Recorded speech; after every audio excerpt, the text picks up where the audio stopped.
Well, good afternoon, everybody, and welcome to our second breakout session for the afternoon. As you can see, we're going to be talking about juvenile justice today. We have at least 3 experts to come to speak to you all and provide their perspective on juvenile justice, and they're also answering any questions that you may have. So with that, I'm going to turn it over to my Divine 9 teammates, Carol Goins and Josiah Thornton, and we'll get started. You're on mute, Carol. Okay, sorry. I believe there'll be a few more people who are going to be joining us as some of the other breakout sessions wind up and then they come into this link. I want to thank everyone for taking time out of their day to join us. This has been a phenomenal day. I want to thank Brother Eaton and Brother Thornton, who have, along with me, were the folks who put this session together. And I would like to introduce the first presenter, who is attorney Yolanda Fair. She is a Durham native. She graduated from Jordan High School. She went to Jordan High School, graduated from the School of Math and Science. She has her undergraduate degree from Tufts University and her law degree from UNC School of Law. She was a Buncombe County Public Defender for 9 years, and since March of this year has been a project attorney for the North Carolina Office of Juvenile Defenders. And thank you, Yolanda, so much for agreeing to be with us today. Okay, and Brother Eaton. Our next guest is attorney Eric Montgomery. Attorney Montgomery is a native of Charlotte.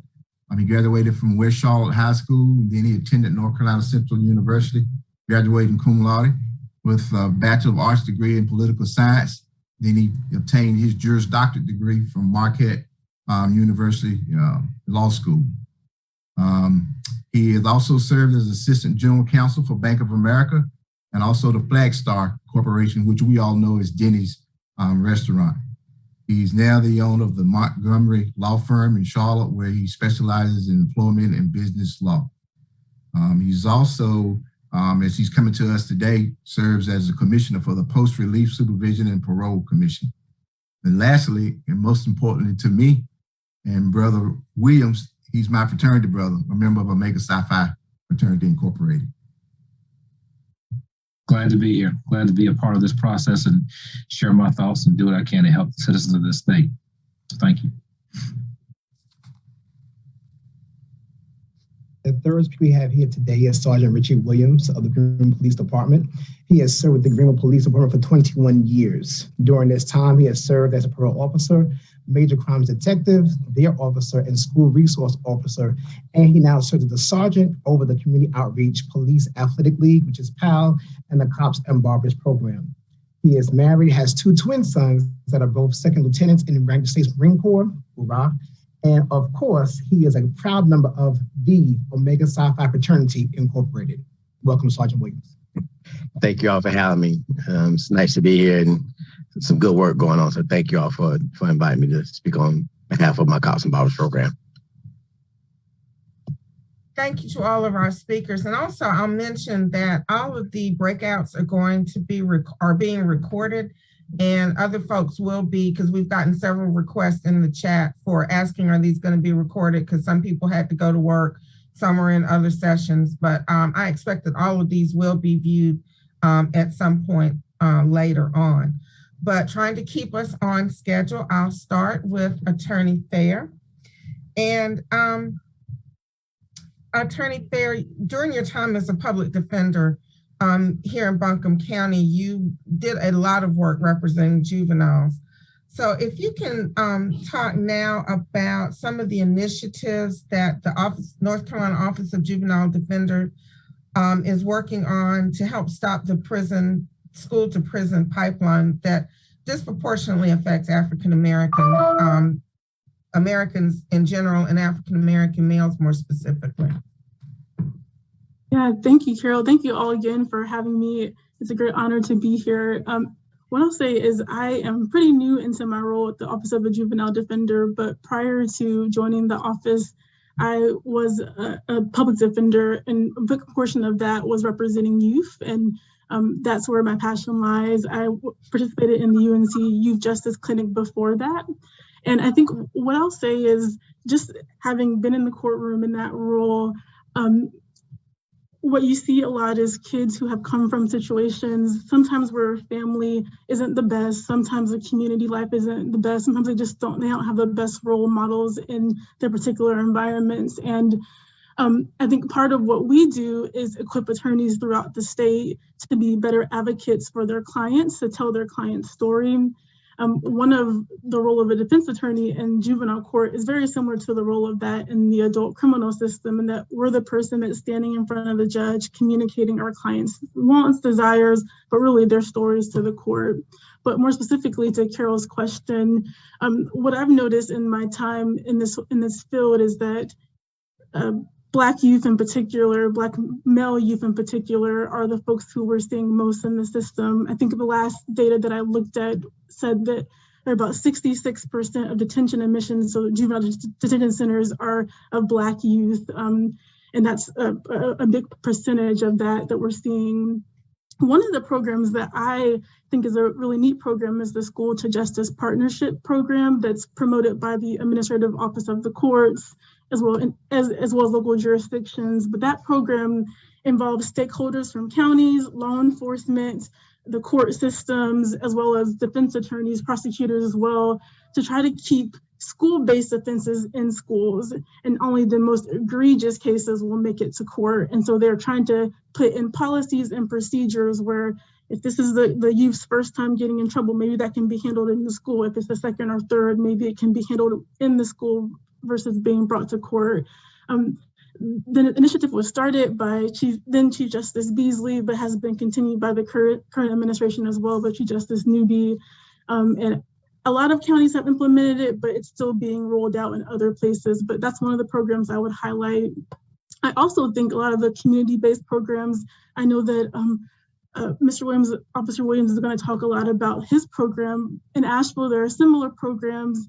There's one called My Daddy Taught Me That, My Sister Taught Me That. A lot of our community-based programs, I think, are another way that we can get our youth away from the justice system and back into the community, back getting services where they need. That's a brief answer, but I'm happy to answer any more questions or follow up if you have any more, Carol. Oh, and if all of the presenters can put their, if you don't mind, your contact information in the chat, because I'm sure there might be other questions later on that people may want to bring up.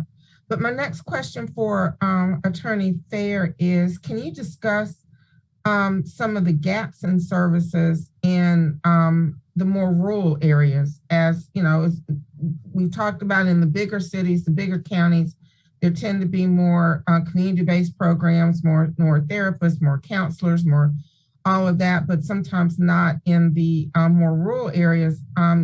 Even understanding that only 1/3 of the judicial districts, which there are 30 in North Carolina, have dedicated public defenders offices.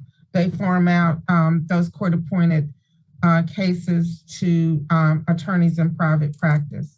So if you could address those concerns or issues, Attorney Fair. Yeah, so one of the reasons that the Office of the Juvenile Defender exists is because back in the early 2000s, there was a national assessment of defense across the United States, and there was determined that there was a need for a specific juvenile defender resource in our state. And so that's where our office came from. But it was Carol was alluding to, most of the cases in North Carolina, both adult criminal cases, but juvenile cases, are handled by private counsel. In other states, there are fully public defender states where public defenders represent everyone. And so the cases that aren't handled by public defenders are sent to private attorneys that are sometimes on a list, sometimes who have contracts, sometimes it could be a variety of different things. And so some folks are only having maybe 10 cases a year of juvenile, or maybe even 1 or 2 cases a year of juvenile, and may just not have the adequate resources to know what to do in court. And so that's why one of the reasons why the office exists, to get out there, to train attorneys, to make sure they have the tools they need to file the appropriate court motions they need to file, to know what's going on case law wise, and to talk about some of these real issues that are facing our youth.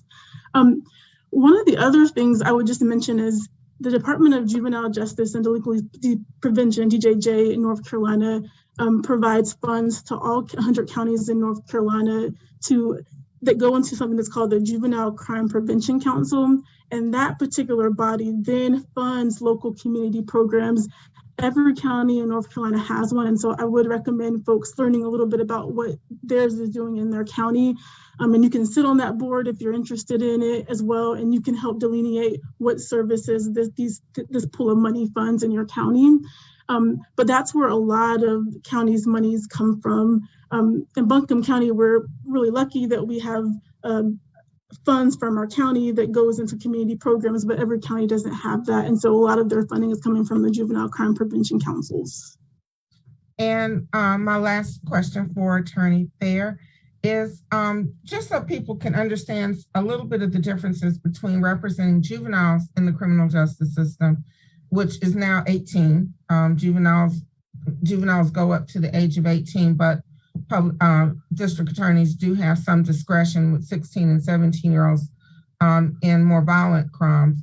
But can you explain best interest versus express interest, the challenges that attorneys who represent juveniles have as opposed to some of those in adult court? Yeah, so as a juvenile defender in juvenile delinquency court, we are what's called express interest advocates. That means that if my client, who's maybe a 13-year-old kid, wants to go to trial, I'm going to trial because that's what he or she wants to do. It's a little bit different than, say, you have a custody case or an abuse, neglect, dependency case where you're looking at the best interest of the child. I would say for the most part, judges, court counselors, or juvenile probation officers, the prosecutor, everybody in those situations want to see youth do well. They want them to get out of the system and not enter the adult system. But our role is a little bit different because sometimes it's not going to be the same thing the court counselor or the probation officer wants or what even the parent wants in the situation. We have to do what the youth wants. That sometimes can be very tricky for the defense attorney, especially someone who is committed to this work and just wants to see the youth succeed. But that's our role. There have been many times where my colleagues and I have argued for things where we didn't know if that would serve our client in the best possible outcome, or we were at odds with what the parent was wanting. But our job is to make sure that there's, like I kind of said a little bit earlier, that their story is being told. There's one thing I would just point out too with this population. Research says that the brain isn't fully developed or formed until age 25. And so when you're thinking about youth in particular, there's a lot of mental health diagnosis. There's a lot of just brain development that hasn't happened that you may see in a 25-year-old client or a 26-year-old client. And so when we're thinking about that population and we're explaining the options to a kid of what they could happen, you can go on probation, you can go in detention. We sometimes have to stop, slow down, sometimes get other people involved. That might be mom or dad involved, sister or brother, to make sure they're properly understanding and also representing that to the court. A lot of our job is hiring experts to make sure we understand what's going on in this child's background and to make sure they're getting the best possible services possible. But we are express interest advocates versus best interest advocates, which is a little bit different than what you might find in a custody case or with other juvenile attorneys. Thank you so much, Attorney Fair. I'm going to turn it over to Brother Eaton. Thank you, Carol. Welcome again, Attorney Montgomery. And I have a few questions for you. First off, though, will you start off by just kind of telling us what your role is or what you do as a commissioner for the North Carolina Parole Board? Sure. So the North Carolina Post-Release Supervision and Parole Commission is a board that consists of 4 commissioners appointed by the governor for 4-year terms. And so we serve in the capacity, and just to think very high level, there are 2 sets of offenders that we are tasked of evaluating and adjudicating decisions on. The So first, again, you look at the title, the post-release supervision cases, and these are cases where offenders have been released to some type of supervision, probation type status. And when those persons are then released and they find themselves in violation of those conditions set by the court, then those matters come before our board for adjudication. And so we hold hearings weekly with probation officers, the offender, and sometimes attorneys on behalf of the offender to make decisions to address those offenses. Again, the second basket that we deal with primarily would be those persons who become parole eligible after serving lengthy sentences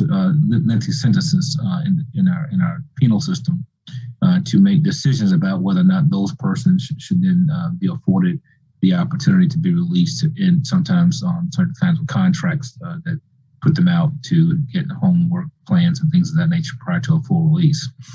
And so within the scope of that process, then we have certain cases that involve juveniles, but very high level, those are the two main things that we do on a daily basis. Okay. Well, thank you for that information. Can you talk to us or give us some information on the differences of how a juvenile might be incarcerated versus an adult? So in our work, the juvenile cases that get the most attention, we have two processes that would involve juveniles for our review. The first would be in April of last year, the governor issued Executive Order 208, which created the Juvenile Sentence Review Board as an advisory board to the governor. And as part of their work, they are tasked with the governor seeking in recommendations and to make decisions on clemency for those persons who were convicted as juveniles. And in that work, they frequently consult, and our body has been tasked to provide information, files, and other data to help the governor make those decisions. So sometimes we'll get involved with those reviews as well to help the governor make decisions on those kinds of cases. Then we have a separate set of cases that we have deemed and called Hayden cases. And so Hayden is the result of a federal lawsuit where it was determined that persons who were convicted as juveniles sentenced with life with the possibility of parole should be afforded an additional process for review. And that case stemmed from data presented during that lawsuit that suggests, and correctly so, the persons convicted as juveniles lacked the maturity and mental development as juveniles. And so therefore, because of those circumstances, they should be afforded an additional process than what typical offenders would be given under the parole process. And so we have Hayden hearings once a month in our office. These hearings are 30 minutes. They are a live video Zoom type conference. And it gives those offenders the opportunity to present directly to the parole board, unlike other offenders who do not get that same type condition. And so it gives us a better chance to evaluate those persons, and they are given the opportunity to provide additional information that will typically not come to our attention in order for us to be able to make a better and informed decision about those individuals who fall into that category. So when it comes to juveniles, those are the two places that we see the most interaction. But for the most part, by the time we get a case that would involve a juvenile, those persons have been serving time for a number of years, and they would have been treated much like adults under the terms in which they would have been incarcerated. Okay, thank you. Are there any resources available for when a juvenile is granted probation, for an example? A lot of times there are issues like with housing and having access to other resources that may put them back on the right track. Are there things out there available for juveniles to take advantage of? I think any resources that would be available are going to be county specific. I can tell, obviously, living in Mecklenburg County, there are a number of programs out there that help to address certain issues. But if you go into some smaller rural counties, those same kind of resources do not exist. So it's not equitable across the state. certainly those are issues that need to be addressed. One of the concerns and frustrations that I have observed since being in this role, seeing that just the sheer number of people that are being released who have no home plan, who have nowhere to go, and they're going back into shelters, and they're going back into very difficult circumstances, or they're going back into family environments, which are quite frankly just bad environments, and they shouldn't be going back into those places. So we've got a huge societal issue, in my opinion, of how do we address those issues. I think we've got to become creative as a society. We've got to look for both public and private partnerships and collaborations to address those concerns. I tend to be a very broad thinker, and I've had some of my own thoughts about how to address some of those concerns. But certainly, we've got to do something, because we've got an issue with people being released and then they're coming back. And I can tell you that infrequently in many of the hearings that I hold with offenders, part of what I say to them is that I don't want to see you again. I don't want you to come back this way. And you've got to do whatever you have to do legally to make sure that you can put yourself in a position to be successful. And that's just going to be a challenge for people. We got, a number of people with mental health issues, with substance abuse issues. And so there's just a number of things that could affect someone's circumstance in bringing them back to the penal system. And we've got to do a better job. We've got to find more creative ways to address it. But, to try to answer your question, I mean, there's just no one answer to that. It really depends upon where they're going back to. And if they can go back to a community that may have a church or some other social service type program that can be effective in helping them get reinserted into society, would be the answer. But certainly, again, what exists in Mecklenburg may not exist in some other county in the eastern part of North Carolina. And those persons are going to be put in very difficult circumstances.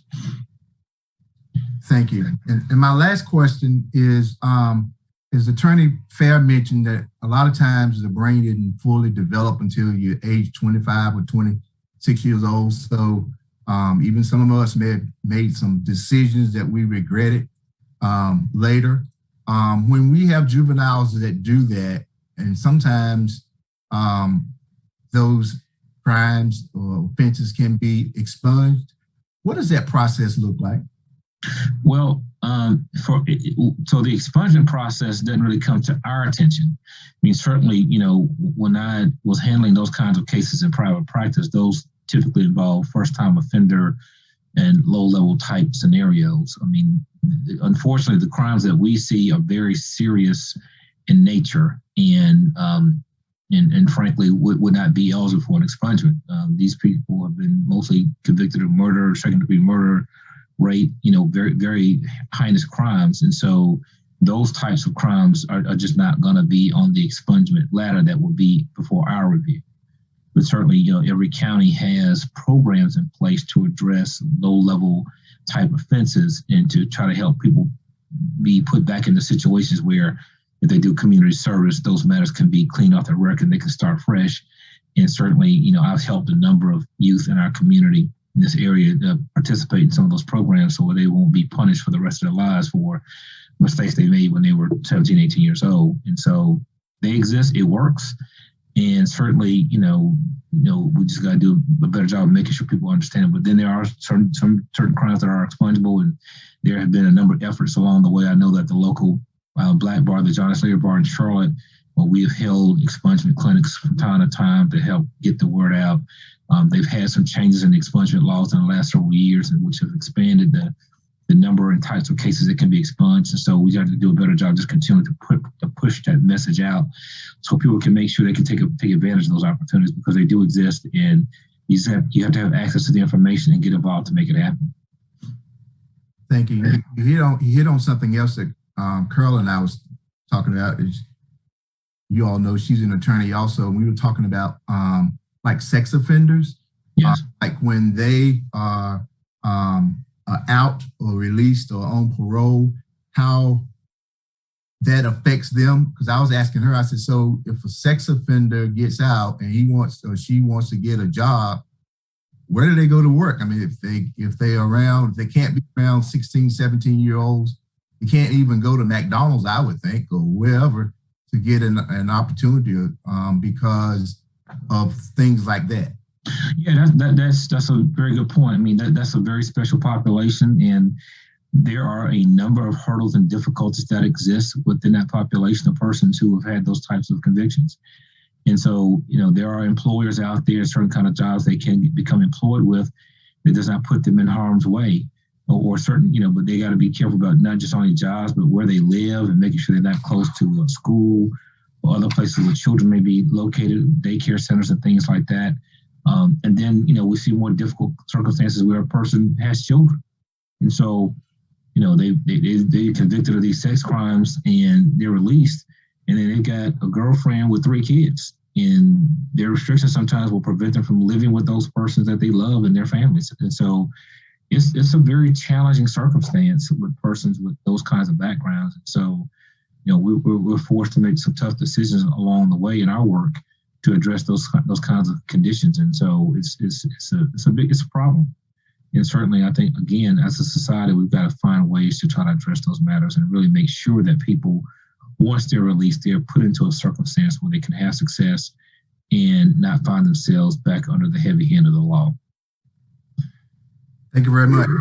Appreciate your time and your knowledge and feedback that you provided. My pleasure. Turn it over. Yep. I'm going to turn it over to Brother Thornton. Thank you, Randall. I appreciate that. So, Sergeant Williams, thank you for coming out today and time your schedule to give us expertise and so much knowledge of your program. As you know, we are living in a society where juvenile justice programs are necessary. The rise of juvenile justice crimes and offenses are at an all-time high. With that being said, Sergeant Williams, tell us about your program, Cops and Barbers, and what kind of role is it playing in the local Pitt County and Greenville area to reduce, deter, and also the juvenile crimes issue, the delinquency that we're having here going on. Good evening. Appreciate it, Brother Thornton, for having me. And for those that's on the panel, just a little backdrop to the Cops and Barbers program.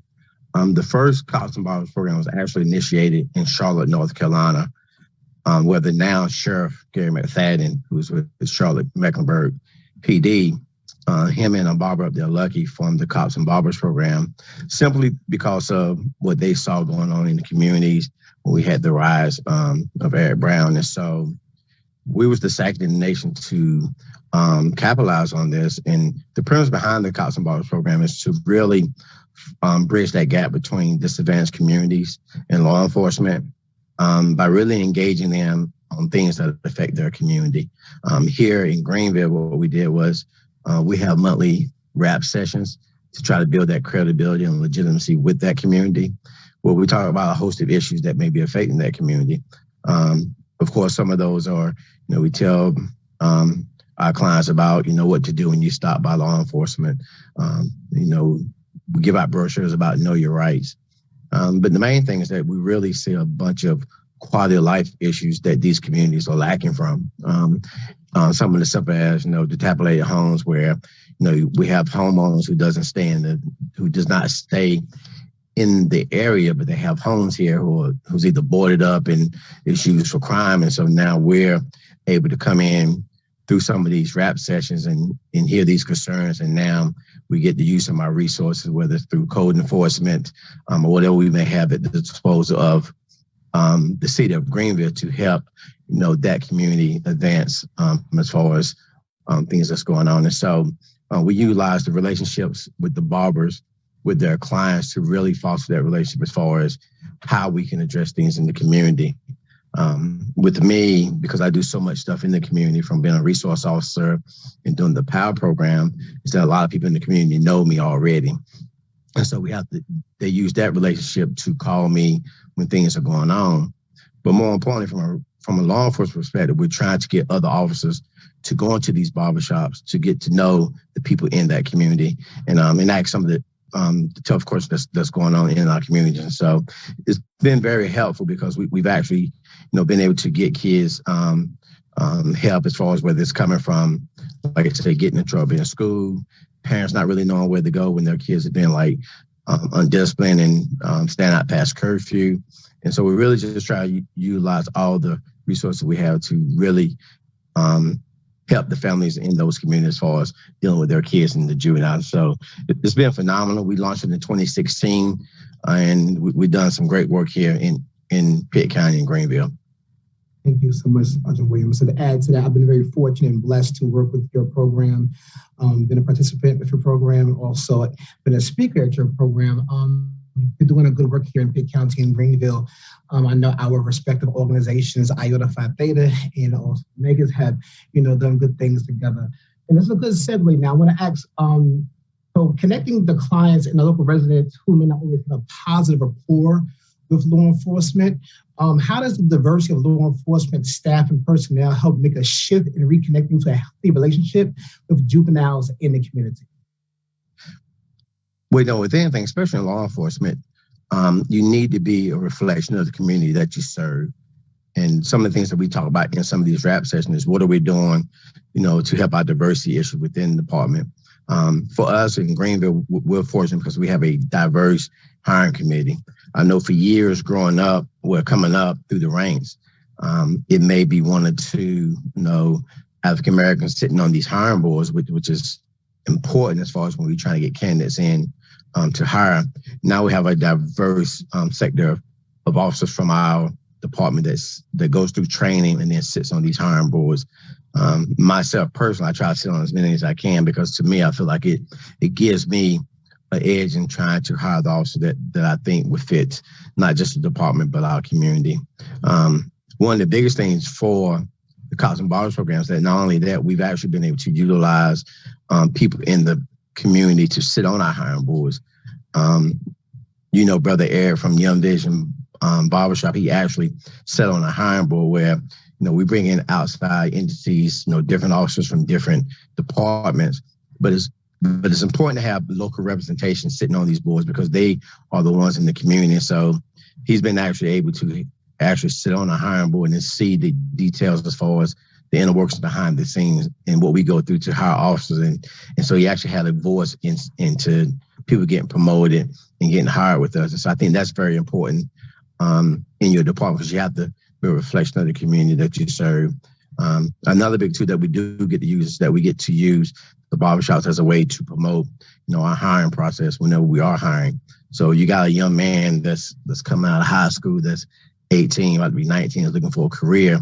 We have programs now where we will actually pay for you to go through BLET, which is basic law enforcement training, to get your certification, and then we'll bring you on and give you a job. And so we're able to utilize what we do in the community and what we have to offer to really and truly try to bring in people from our communities to serve with the department and not just always go outside and looking for people from other agencies. But we have some people in the community that really wants to be law enforcement officers, but just can't afford to quit their job to go through BLET, which is normally a 3 to 4 month process.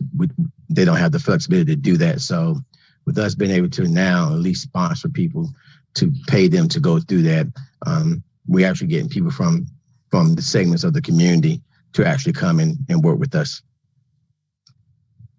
Very good, sir. So with those robust hiring practices leading to a better representation of people of color in the actual law enforcement staffing, and that reflects in diversity, what local, state laws or statutes or reforms that you see that can affect your job as you do community outreach with juveniles? And give us a little scope on your community outreach role in the Bureau PD, please. Wow. Well, for me, the biggest one is to raise your age limit on, when we consider juveniles, adults in the criminal justice system. One of the things that really drove me towards trying to do community outreach is that when I was a major crimes detective and I was working homicides and major cases, robberies and shooting and stuff, what I realized that just the people that were sitting across from me, young African-American males from the ages of 16 to average about 25 years of age. And I did homicides, major crimes for like 5.5 years. And it just made me realize that, a lot of these young men are making bad decisions because, for one, didn't have role models in the house, don't have a father figure. I think we was talking earlier when Ms. Fair was talking about, when Ms. Gorham was talking about the school to the prison pipeline. for a 16-year-old that does stuff that 16-year-olds do where they're trying to grow and learn, you can have a simple afraid fight, that at 16 years old, that back in the days, they would send you home, you get suspended, that would be all. Now that was turned into a criminal offense where the school system or the parents or whatever was going out taking out these charges on 16-year-olds for a simple afraid. And although here, technically, you still considered a juvenile in the eyes of the law, it's still on your criminal record. And so it really affected a lot of young men that I was talking to and trying to help. When they get out of prison, they would come back to me and say, hey, I'm trying to get a job. It's hard. I can remember going to Burger King to speak on behalf of a young man that I locked up that was involved in a robbery. He was really just a getaway driver. But for 3 years, even at Burger King, he couldn't get a job. And although I went and spoke up on his behalf, I wrote a letter for him, it still showed up on his criminal record. And so I just think that raise the age law helps in a way where we can tend to, if a kid get in trouble for something simple, it doesn't affect them or stain them now for the rest of their lives. We all know that in the prison system, as Ms. Yolanda was saying, that, you have a bunch of African-American men inside the prison system, who's raising our families, who's taking care of our home, who's raising our young men and daughters in the community. We don't have that. And so, and then they tend to turn to the things that surround them, whether it's the gangs or, the drug dealing and stuff and that. So if I could pick one that has helped so far, it's really that, especially in the school system, because now instead of the school system saying, hey, arrest this kid, get them out of my school, we simply turn them over to the juvenile justice, and they tend to try to determine what's the best route for those young men. And for the most part, unless they do something major, when they turn 18, their record is sealed. And so it gives our kids an opportunity to really succeed in life and have a fair shake going forward, as opposed to some of these other things that may happen, because we don't have the luxury of having, family members and friends that sits on these boards. They can just, you can bypass the criminal history background check. We go through that and we see where, we're being discriminated against as far as hiring processes, and even down to housing. If you get in trouble and your family stay in the housing projects here and you get arrested, now your family stuck with, what do they do about where they stay? They not let their kid come home. How do you do that? So I think that's one big step as far as trying to help our young men have a fair shake in life as they get older, while they're navigating this juvenile years and teenage years and puberty, as far as, making mistakes and learning from them. Very good, Sergeant. We appreciate that answer. And as I wrap up here, as you know, I work in the NC court systems. You work in law enforcement, keeping the streets safe.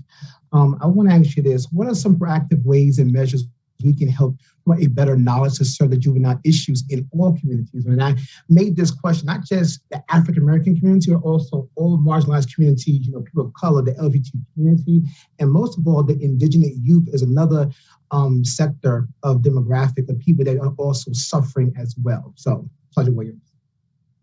Sure. Well, for me, I think one of the things that I try to do through the Cops and Barbers program is really have programs that's inclusive to everyone. When I launched Cops and Barbers back in 2016, we started out with 3 barbershops in our predominantly African-American neighborhoods. Now I'm up to 15, so we have barbershops throughout the whole community. And so we're able to go throughout the city and have these rap sessions, have these programs, across multicultural lines. Some of our barbershops now are multicultural as far as race-wise and gender-wise. But from a law enforcement perspective, I really think that we have to continue doing things that we're doing to foster, better relationship building. We have to build a relationship with these communities that are disadvantaged and marginalized, because relationship building is the way to go. And that comes from everybody, from the community aspect, but as well as from the law enforcement aspect. We have to have more officers more willing to be engaged in understanding each community. One of the things I push is trying to get our officers in these barbershops so they can understand the culture of the community and what we do, because, we do certain things different. In the Black community, you may go outside, you may have a fish fry because you just raising money for whatever. We know in Pitt County, you got to have a license to do that. Well, instead of just going up there and knocking them for doing that, I say, hey, how about you go buy a fish sandwich from them and have a conversation with them? Assist them with what they're doing. And so with our program, we do a lot of, outreach though. We do back to school free haircuts for the community. We do community cookouts throughout the community, tours for tots. We also do like turkey giveaway. And so we really just try to do a bunch of events that include the community from a law enforcement perspective. For me, I know that as Brother Montgomery was saying that, we have some very big society issues, that law enforcement itself cannot handle all of that, because we are here to serve and protect. But one of the things we can do is that things that we can do to try to help assist our communities and assist our young people as far as with the better future, that, we have to do that. And so we really just have to start doing more proactive things to really engage the community with what we're doing. Not always from a law enforcement perspective, but I actually go out and have people in the community suggest things. And then if they want to partner with the Cops and Barbers program, then what I do is I take it back and I'm able to, finalize it and get the police part involved. But it's not always decisions that it's coming from police. It's things that I'm listening to people in the community say, hey, we need to do this. And then I have the leisure going to the chief, say, hey, we need to put this program on and we need to have, people there. So we just have to continue to, be informative, proactive, and really educate our youth on things that's going on in the community and then things that can affect them. You talk about sexting and texting and stuff like that. Our kids just don't realize that something as simple as you sending a picture, to your boyfriend or girlfriend at 14, 15 years old, something innocent, how it can really get you in trouble. And so we have to just inform them on all the things that's going on in our community to make it a better community.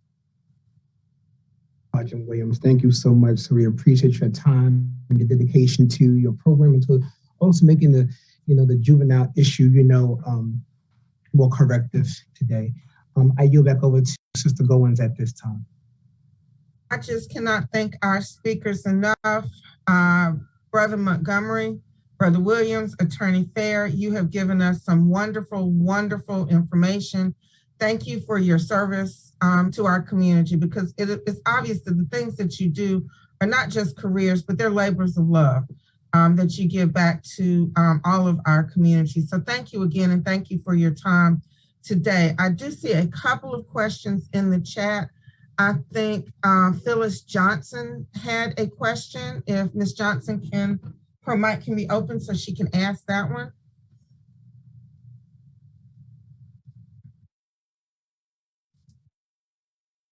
Yes, I was just wondering, how does one get a copy of today's event? Will participants need to request, or will you be notified as participants that it's available? And thank you.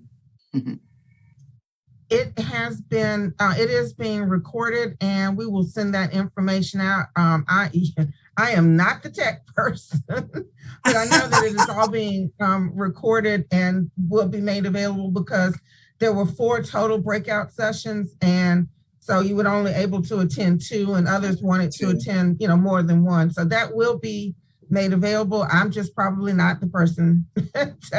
Okay. So just be on the lookout. Yes. Okay. Thank you. You're most welcome. And then there was another question from Reverend Reddick. Yes, good afternoon. Thank you so much for this great presentation. I do a lot of work with RMJJ here in Charlotte, North Carolina, and I do know that it is indeed an issue when our young people can't come home. So I'm asking the question to the presenter as well as to D9, how can we come alongside and help our youth? What kind of creativity? Because I heard him mention creative ways. So does he have any recommendation for creative ways that we can slow this process or progress to our young people continuing to not have stable places to go? Thanks. Well, yeah, I've had an idea that I've had some conversation with some people. Certainly, it would take a public-private type relationship. So one of the dilemmas that I see, we have these big box stores that close. Let's say a Walmart or a Target or some type of large corporation leaves a location, and you got this big box sitting in a parking lot that's not being utilized. And in my mind, I see an oasis of opportunity. That could be a facility where that building could be transformed into a housing facility, a training facility, a place for people to get educated. And in that way, they've got some place they can go that can be monitored and can be safe. But that's going to take the will of the local government. It's going to take the vision from someone to say, well, if these companies decide to leave their leases early and leave these boxes, then they've got an obligation to put that money back into the community. And so it can be done. And it just takes the right people on city councils and county commissions to say to these companies when they give these incentives, okay, you got a 20-year lease, you leave in year 10, you got 10 years left. You can't just leave a box in our community that's not going to be used. So that's one solution. But again, it's going to take a collaborative effort. I mean, it takes everybody because, unfortunately, I think we suffered all our communities from people saying it's not my problem, but it's everybody's problem when it's affecting the community. And so things will change when everyone's invested in the solution. And so those who live behind gates and live in certain parts of town have to understand that it's not the answer is not just putting a gate around your house or your community. You got to get engaged. And if you want crime to stop and go down, if you want to see a change in your community, then you got to get invested in making sure that you're involved in the community. And so from my perspective, I think that's what it's going to take. Certainly, just looking at the George Floyd circumstance, we've had more money and opportunity presented in the last couple of years because the majority community saw and got affected by what happened to George Floyd. I tell people all the time, we still live in the era of the George Floyd effect. And we've got to take full advantage of the fact that people now recognize and realize that there are a lot of inequities. And we've got to continue to push the envelope to say, look, there are other things that need to happen. And it's part of, making sure those kind of circumstances don't happen again. You need to get involved, not just with your money, but your time, your effort, and your resources to help make sure that all communities in wherever you live have equitable opportunities for all people. And that's what it's going to boil down to. Thank you, Attorney Montgomery. Thank you. We have time for one last question so we can make sure we keep on time. This is to all or the panelists or whoever would like to respond. What resources in your respective fields do you have to deal with or can refer people for mental health services? I think all of you have touched on mental health concerns in your presentations.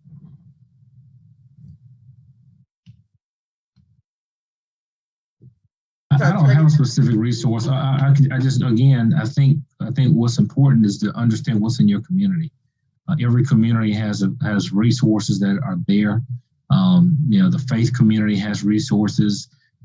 There's some governmental resources. There are some other social-based programs. So I think the best thing anyone can do is just try to reach out to their local governments to understand what things exist and certainly try to get plugged into those opportunities. It's going to be on a case-by-case basis from my understanding and my experience. So that's probably the best thing that one can do from that standpoint. Attorney Fair, do you have anything to add? Yeah, I would echo a lot of what Attorney Montgomery is saying. A lot of things I would say would be pretty Buncombe County specific. I could tell you some of the most common mental health agencies here: RHA, October Road, Family Preservation Services. But I think he's correct in that a lot of the services are county specific and community based. And so I think the advice he's given is great. Plug into your community, know what's there, get involved with the local law enforcement programs like Sergeant Williams programs to connect even further to those things, but it is community and county specific. Sergeant Williams? Yes, ma'am. I would just like to say, at least from a law enforcement perspective, with the Greenville Police Department this past year, with everything going on with the mental health issue, we actually partnered with Mobile Crisis, where we actually have a mobile crisis professional on duty 24 hours a day. So when we have some of those calls, juvenile related, or even just people in the community that's more on lines as far as mental health, they actually get dispatched to. And the reason for that is that we're trying to plug them in with resources so that now we're not sending a police officer out for a mental health issue alone without the twos, as far as being able to try to, qualify that situation and get them the best help. Because we realized that back in the days in law enforcement, if you had a mental health issue, it was, put you in jail and let the jail system deal with it.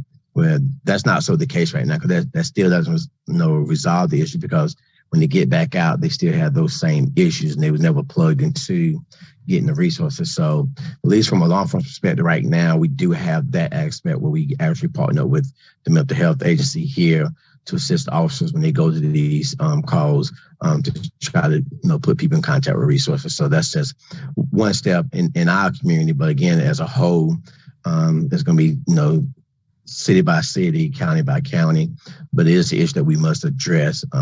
We start talking about these mental health issues and crime and policing and stuff. Thank you. And then one last question from Judge Kimberly Best.